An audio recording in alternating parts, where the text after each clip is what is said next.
嗱，喺1976年有套電影咧，叫做 The Omen， 咁裏頭有個角色咧就叫做 Damien Thorn， 係一個細路仔嚟嘅。咁呢個故事係講一個外交官就叫做 Robert Thorn， 即係 Damien 嘅老豆啦。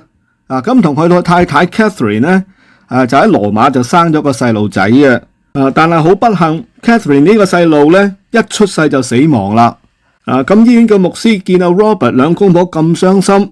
就靜靜地同阿 Robert 講，喂，不如咁啦，咁啱醫院裏邊有個母親就難產，個阿媽就瓜咗啦，但係個嬰兒仲喺度喎，咁你不如 adopt 咗呢個細路仔，咁當係自己個仔咪得咯。咁最初 Robert 咧就冇同佢太太 Catherine 講，呢個細路唔係佢哋自己生嘅，仲幫佢改咗個名咧叫做 Damien。咁到呢個細路仔5歲之後咧。屋企好多事就發生，而且好恐怖嘅喎。咁長話短說，Damien 身邊所有嘅人咧，就一個一個俾佢殺死嘅。包括個保姆啦，亦都包括佢媽咪啦，即係其實係養母啦。咁仲有佢表弟啦。總之佢身邊嘅人一個一個死亡。咁 Robert 後來就發覺唔對路喎。有人同佢講，喂，原來佢根本係撒旦嘅仔嚟嘅喎。咁後尾個老豆 Robert 要查得真相，就翻去羅馬間醫院，亦即係 Damien 出世嗰間醫院啦。咁就發覺原來成間醫院咧都俾火燒晒，咩記錄都冇埋噶啦。咁後尾好彩揾到個神父，佢都俾火燒到都盲咗噶啦，亦都癱埋噶啦。咁就指示佢哋就揾翻 Damien 嘅生母嘅墳墓。咁喺墳墓裏邊發覺咩事咧？咁就發覺 Damien 生母嘅墳墓當中，竟然有一隻豺狼嘅屍體。另外咧，仲有一個啱啱出世嘅小朋友嘅頭骨。咁到咗嗰一刻 ，Robert 終於就明白，原來佢自己個仔咧，其實係俾撒旦殺死咗嘅。跟住就將嗰條命咧，就交咗俾後來嘅 Damien 啦。正所謂世事就無絕對。齊阿哥不厭其煩將套電影嘅劇情講出嚟。即係話，其實冇人敢包。今日大家見到嘅特朗普，喂，到底佢係人啊，定係鬼呢？係佢自己口中所講，話佢自己就 chosen one，話佢係先知啊，定係還是好似電影裏邊所講，佢根本係撒旦之子呢？若果用電影嘅劇情嚟表達嘅話，咁其實真正嘅特朗普可能喺嗰次暗殺當中已經死咗噶咯。今日大家見到嗰個。其實可能根本係魔鬼嘅化身，亦都可能好似電影裏邊嘅 Demon 咁，咁其實係撒旦安排另一個人嚟嘅，根本上真嗰個咧，就好似個細路仔個頭骨咁，一早就埋咗喺墳墓裏邊噶啦。咁大家喺今日封面見到特朗普後邊咧，有隻類似怪獸嘅物體喺度食緊啲人噶嘛，咁嗰個其實就係中世紀時候嘅畫家，點樣將撒旦就描繪咗出嚟啦。咁其實大概喺5年之前，社交媒體就流傳一張圖片，大家可以喺今日嘅封面嘅左下角就見到係特朗普個媽咪。咁特朗普媽咪嘅全名咧就叫做 Mary Ann Trump。咁喺未跟夫姓之前，娘家個名咧就叫做 Mary Ann McLeod。咁喺老媽子心目中，特朗普係咪真係咁叻嘅人咧？咁其實又唔係嘅。佢阿媽不嬲都話佢個仔唔係好聰明嘅啫。咁當時嘅貼文，佢阿媽係咁講嘅。佢話he's an idiot with zero common sense。呢個傻仔嚟噶，冇乜 common sense 嘅啫。No social skills，冇乜社交技巧嘅，唔識嘅。But he is my son， 佢係我個仔啊嘛。佢話 I just hope he never goes into politics。He would be a disaster。意思即係話，我希望阿侵仔咧。就呢一世都唔好參政啦，否則嘅話咧，佢將會係一個大災難嚟嘅。大家喺左下角個圖片見到佢阿媽同埋當年特朗普幾後生嗰個樣一齊拍照。咁到底佢阿媽有冇講過呢番說話咧？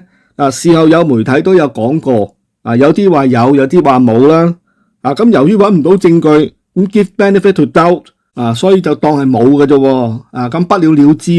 咁但係事隔幾年之後，而家睇翻轉頭，佢個仔家陣重掌白宮啦，再次做多次總統啦。但係最弊唔知識咩人嗰度弊，咁確實係帶嚟全球嘅大災難嘅。咁喺度資料提供，特朗普個阿媽 Mary Ann Trump 咧，喺2000年就已經逝世噶啦。咁到底而家特朗普身邊又係邊個擔任呢個鬼差咧？喺特朗普身邊，咦吟教佢點做嘅咧？又話要退出北約陣間又話要熄咗個 Starlink 咁唔使問阿貴，當然呢個就係 Elon Musk 啦。我哋經常都話噶啦，每一筆巨大嘅財富背後咧，都有極大嘅罪惡嘅，唔知大家信唔信啦？咁 Elon Musk 突然間成為全球首富，咁當然背後有好多故事啦。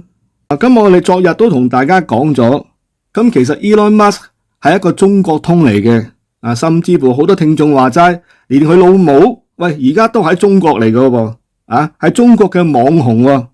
而 Elon Musk 早幾年已經同大家講，就話大陸同台灣嘅問題咧係中國嘅內部問題，最容易解決嘅辦法就話行翻一國兩制，就話比台灣更大更寬度嘅一國兩制。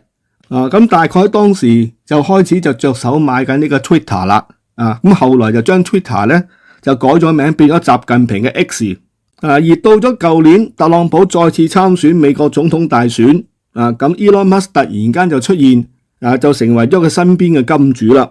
到咗特朗普贏得大選啦，當時有兩隻嘢就飛升嘅，第一個就 Bitcoin 啦，升到成10萬蚊一粒，而另一個大升嘅咧就係 Tesla 嘅股價，咁最高就去到480幾蚊嘅。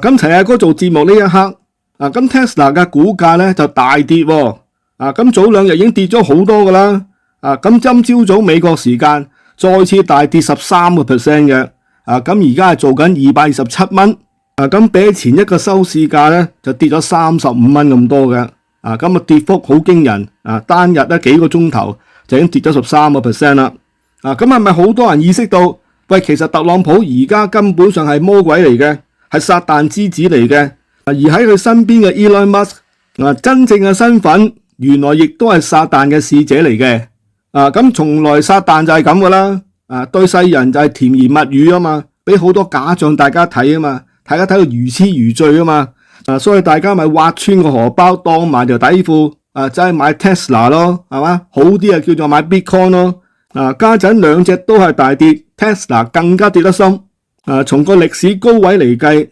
已經過咗腰斬嘅位噶啦。咁其實佢哋嘅權力係邊個俾噶？咪就係大眾俾嘅咯，咪大家信咗佢呢啲謊言，跟住佢俾錢去用咯，俾權力去行使咯。若果大家最後明白，喂，其實特朗普而家係做緊滅絕人類嘅罪行，咁大家就唔應該執行佢啲錯誤嘅指令嘅。譬如話佢話唔再提供軍事情報俾烏克蘭啦，喂，咁其實所費無幾嘅啫，喂，嗰啲都係生 cost 嚟噶啦，要有嘅就有噶啦，就算話有少少嘅行政費用，喂，嗰啲都係好細數噶啦，講緊呢啲 relevant cost 係嘛，講緊可能張 A4 紙，講緊啲電費嘅啫，你唔係話咁都會影響你美國財政係嘛？所以話軍方執行呢啲指令或者衛星公司執行呢啲指令咧，其實係值得商榷嘅，因為你話截斷呢啲情報，講緊隨時1萬人俾人圍剿嘅，講1萬條性命，咁你特朗普所做嘅嘢仲唔係魔鬼？咁你家陣 Elon Musk 話熄咗個 Starlink，而家俄羅斯啲飛彈啲無人機直頭精準到無倫嘅，甚至乎有人懷疑你哋將啲軍事情報話唔俾烏克蘭啦，但係調轉頭過嚟咧就俾晒俄羅斯用，喂，咁樣你同殺人有乜分別咧？標準普爾500指數跌近119點，報5651點。市場憂慮美國經濟可能衰退，道指早段曾經跌超過500點，跌至42,200點嘅水平，其後跌幅略為收窄。納斯達克指數一開始失守18,000點關口，曾經跌超過690點，跌至17,500點邊緣。科技股普遍受壓，電動車生產商 Tesla 特斯拉一度急跌超過9%，跌穿250美元關口。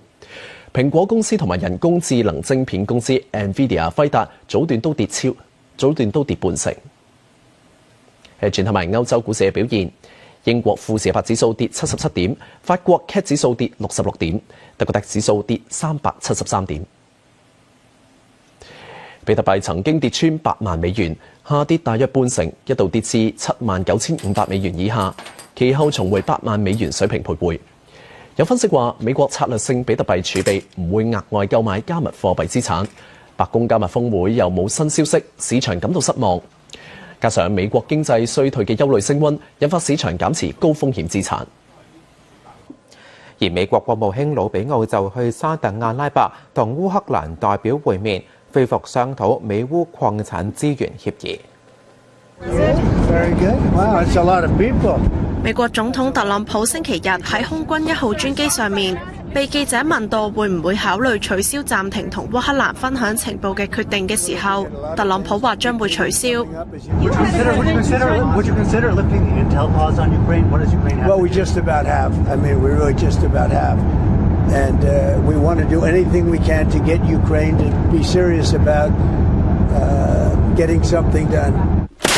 美國上個星期三暫停同烏克蘭分享情報，向烏克蘭總統澤連斯基施壓，要同特朗普合作，同俄羅斯和談。美國國務卿魯比奧同掌管政府效率部嘅太空探索技術公司 SpaceX 行政總裁馬斯克星期日同波蘭外長西科爾斯基因為星鏈衛星服務喺社交平台隔空開火，起因係馬斯克發文話星鏈衛星服務係烏克蘭軍隊嘅支柱。如果佢切斷星鏈服務，烏克蘭成個前線將會崩潰。西科爾斯基回應話，波蘭每年都為烏克蘭支付大約5000萬美元嘅星鏈服務費，揚言如果 SpaceX 唔可靠，佢哋會被逼搵其他供應商。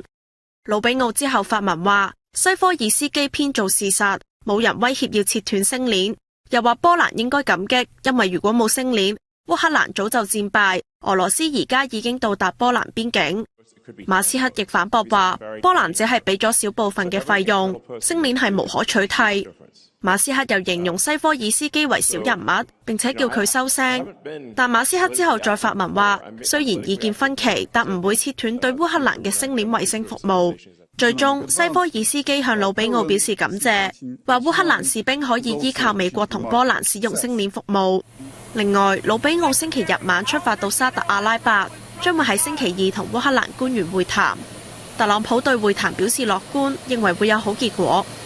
比如說，現在川普是大刀闊斧，直接把一些美國一些沒有效的東西全部都砍掉，而他的刀子是誰？當然就是馬斯克。可是馬斯克已經討人厭到什麼程度了？現在反馬斯克的民眾看到特斯拉的廠房，我看到特斯拉，我就給他一把火燒了。現在來講的話，特斯拉的一個股東跟特斯拉的車主臉都綠了，為什麼呢？在過去來講的話，因為伊恩馬斯克大力支持川普，川普選上之後呢，特斯拉的股價呢，短短時間之內漲了91%，幾乎翻倍。可是因為他現在大刀闊斧大舉這個呢，到處砍人，聯邦政府的員工一直被砍。所以呢，有很多的怒火湧向了特斯拉。可是，一般人碰得到特斯拉嗎？又碰不到特斯拉。所以呢，現在來講的話，你看到這些縱火的畫面是什麼畫面呢？特斯拉的車子跟特斯拉的這個 Supercharge 它的超充站，很多人呢把怒火放到這個裡面去，所以呢，他的車子就被砸了，甚至呢就被燒了，甚至的話，這一種超充站就直接被縱火。那大家臉就講受不了，說，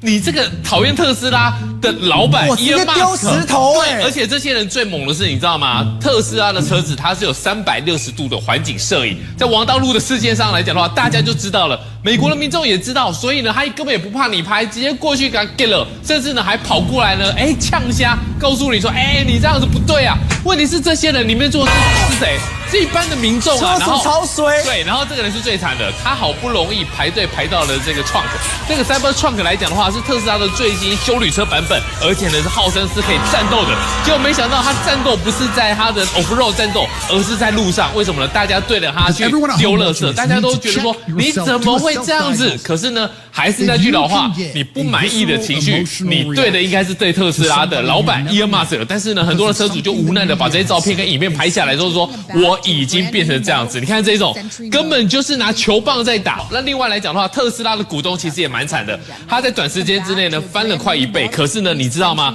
這一點是多少點？362點，362元，在2月19號，你知道嗎？不到幾天的時間，3月7號，你一個月都還沒過完，竟然從362到哪裡？到260，你知道嗎？你知道這種情況知道是代表什麼意思嗎？你短時間之內少了100塊，少了100塊是等於是差不多是1/3，你的股價在短短時間之內少掉了25%。